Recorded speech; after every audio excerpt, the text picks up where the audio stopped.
शिक्षा व्यवस्था का स्वरूप स्पष्ट किया गया है। सामाजिक तथा आर्थिक रूप से वंचित समूहों के लोगों को शिक्षा से जोड़ने पर विशेष बल दिया गया है।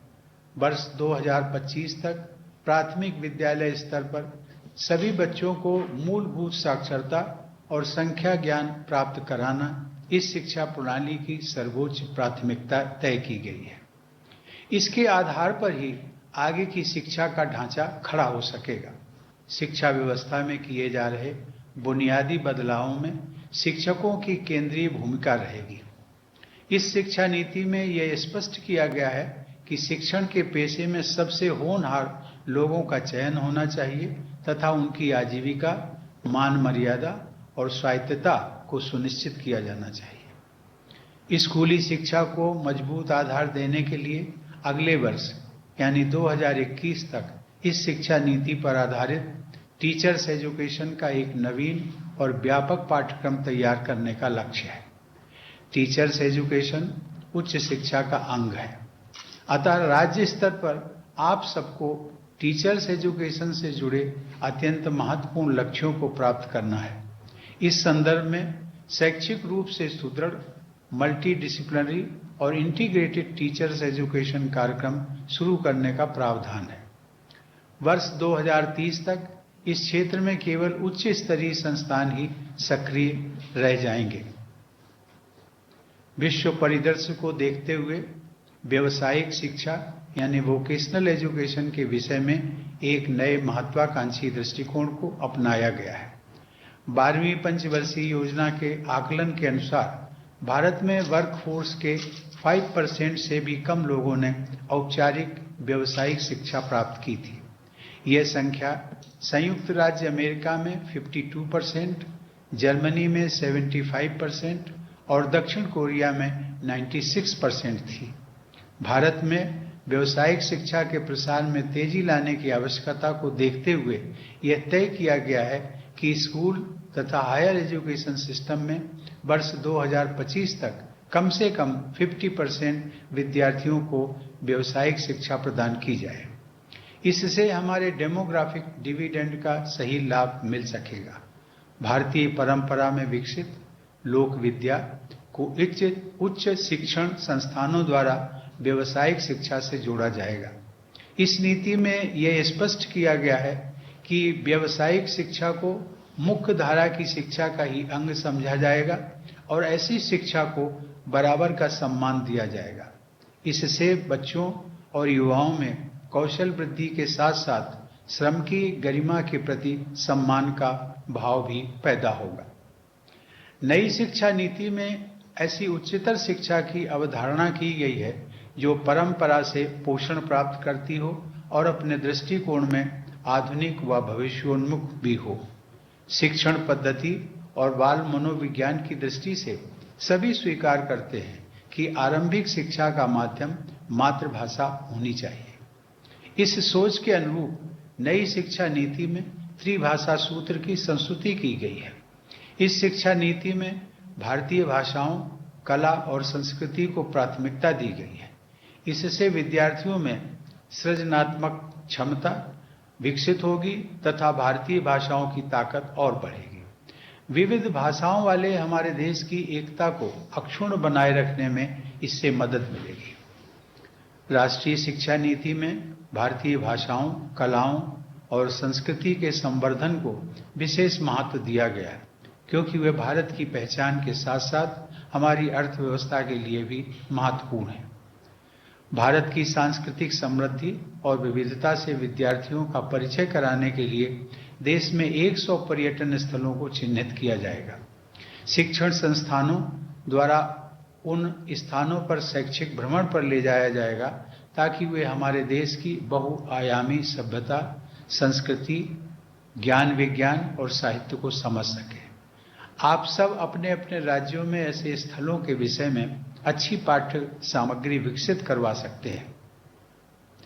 ऐसे स्थलों में पर्यटन सुविधाओं के विकास के लिए भी आप आवश्यक दिशा निर्देश दे सकते हैं। राष्ट्रपिता महात्मा गांधी वैज्ञानिक व तकनीकी शिक्षा तथा विशेषज्ञों को जन सामान्य एवं भारतीय भाषाओं से जोड़ने के पक्षधर थे। शिक्षा योजना से जुड़े उनके अनेक महत्वपूर्ण विचार इस राष्ट्रीय शिक्षा नीति में परिलक्षित होते हैं। बापू ने कहा था, मेरी योजना में ज्यादा और बेहतर पुस्तकालय होंगे, ज्यादा और अच्छी प्रयोगशालाएं होंगी, अधिक और श्रेष्ठतर अनुसंधान संस्थाएं होंगी।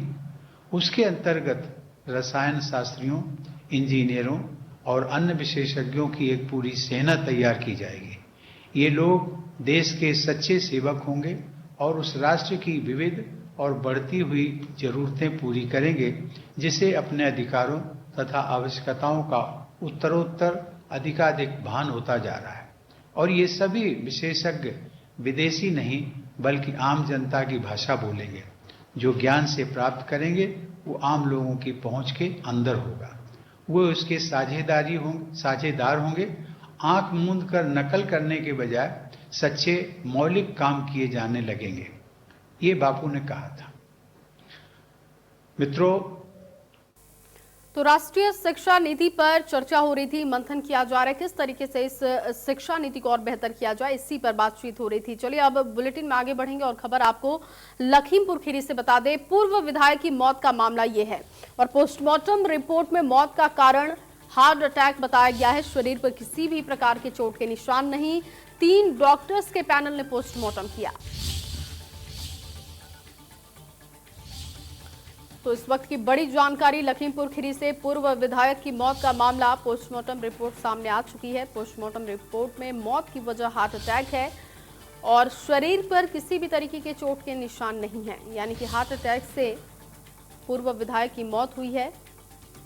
पोस्टमार्टम रिपोर्ट के जरिए डॉक्टर्स का कहना है, 3 डॉक्टर्स के पैनल ने पोस्टमार्टम किया। इसके बाद जो पोस्टमार्टम रिपोर्ट सामने आई उसके हिसाब से ये बताया जा रहा है कि पूर्व विधायक की मौत की वजह हार्ट अटैक रही है।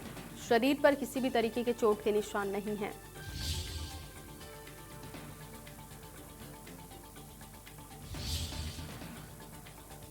तस्वीरें आपको दिखा रहे हैं लखीमपुर खीरी से। पूर्व विधायक की मौत के बाद परिवार में मातम का माहौल बना हुआ है, लेकिन अब जो जानकारी मिल रही है कि 3 डॉक्टर्स ने जब पोस्टमार्टम किया, 3 डॉक्टर्स के पैनल ने पोस्टमार्टम किया, तो ये बात सामने आई है कि पूर्व विधायक की मौत हार्ट अटैक की वजह से हुई है। किसी भी तरीके के चोट के निशान उनके शरीर पर नहीं हैं।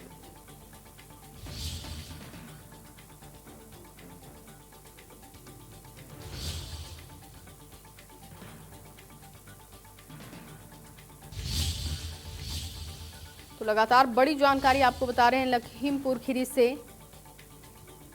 पूर्व विधायक की मौत का मामला, हार्ट अटैक से पूर्व विधायक की मौत हुई।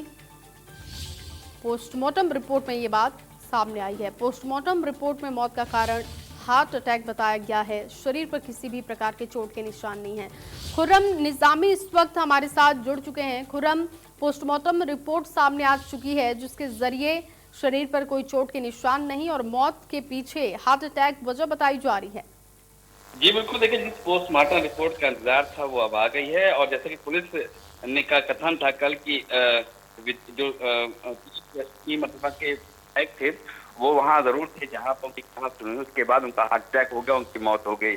लेकिन सवाल अभी भी एक बड़ा खड़ा है कि जो उनका बेटा है वो कैसे इतना चोटिल हो गया कि उसको अस्पताल में भर्ती करना पड़ा है, उसका इलाज चल रहा है। तो चश्मदीद तो उनका बेटा है। आप देखिए जब वो बेटा ठीक हो जाएगा, बयान देने काबिल होगा, तो जाहिर सी बात है उनका ही बयान लिया जाएगा। लेकिन परिवार का भी बयान आ चुका है कि एक बार बाईपास सर्जरी हो चुकी है। तो अब देखना इसी बात को लगे कि इन सब चीजों को लेने के बाद अब किस तरीके से बात आगे बढ़ती है। लेकिन जो पुलिस ने शुरुआती दौर में कहा था कि उनको हार्ट अटैक से उनकी मौत हुई है, पोस्टमार्टम रिपोर्ट उसकी तस्दीक कर दी है, तो कम से कम ये बात तो तय हो जाती है कि पुलिस की जो शर्त पहला प्रथम दृष्टिया जो कहना था वो सही साबित हुआ है। अब परिजन अगर कुछ बात कहते हैं या फिर ये बताया जा रहा है कि शरीर पर चोट के निशान नहीं है, तो देखना इसी बात को है कि परिजन का अब क्या होता है। हालांकि परिजन बात जरूर कर रहे हैं। पहले उन्होंने ये कहा कि जो स्थानीय पुलिस है वो मिली हुई है हमलावरों से। अब फिर उनका ये बयान आता है कि बाईपास सर्जरी हो चुकी थी उनकी। तो अब परिजन किसान रिएक्ट करते हैं पोस्टमार्टम के बाद, उनका बेटा क्या बताता है इसका इंतजार हम सबको करना होगा। बहुत शुक्रिया खुर्रम जुड़ने के लिए और तमाम जानकारी के लिए। और चलिए अगली खबर आपको कुशीनगर से बता दें, ग्रामीणों की पिटाई से बदमाश की मौत हो गई है। ग्रामीणों और पुलिस के बीच नोकझोंक हुई थी और किसी की हत्या करने आया था बदमाश। पहले भी बदमाशों ने युवक की हत्या की कोशिश की थी और इसके बाद एसपी समेत पुलिस फोर्स घटनास्थल पर पहुंचे। मनीष इस वक्त हमारे साथ जुड़ चुके हैं। मनीष, क्या मामला है ये? जी मैं बता दूं, ये पूरा मामला तरियासी थाना क्षेत्र के रामपुर बगरा गांव का है, जहां सुबह के वक्त कुछ बदमाश आए और एक ग्रामीण सुधीर सिंह उर्फ गुड्डू की गोली मारकर हत्या कर। हालांकि गोली मार के भागते वक्त ग्रामीणों ने एक बदमाश को घेर लिया और उसको काफी देर तक घेरे रहे। और इस बीच किसी ने ग्रामीणों ने पुलिस को सूचना दी, लेकिन पुलिस काफी लेट आई, जिसके बाद ग्रामीणों का गुस्सा भड़क गया और जब पुलिस ने बदमाश को। बहुत शुक्रिया मनीष, जुड़ने के लिए, तमाम जानकारी के लिए।